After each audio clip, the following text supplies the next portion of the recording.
Regardons ensemble le geste du lanceur avec un coureur au premier but. Pour un lanceur droitier, évidemment, il est en motion arrêtée. Donc, il a sa pose avec son pied droit sur la plaque. Pour être capable de lancer au premier but avec précision et rapidité, il doit bouger ce pied-là en premier, bien positionner ses pieds vers la cible et effectuer un relais qui est court. Alors, avec la pause, rapidement, on peut lancer au premier but. Donc, c'est très important que le premier geste, c'est qu'il bouge son pied droit. Plusieurs éléments ici à surveiller. On s'installe. On peut varier aussi le temps de notre pause pour toujours faire en sorte que le coureur ne soit pas très à l'aise au premier but. Longue pause, ça peut être une longue pause. Excellent. On peut répéter, par exemple, une pause très rapide.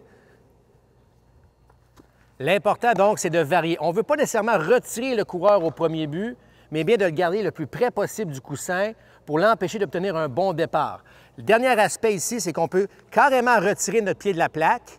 À ce moment-là, faire attention. Le lanceur devient un joueur d'avant-champ, donc s'il lance la balle hors cible, le coureur obtient 2 buts au lieu de 1 seul lorsqu'il est sur la plaque.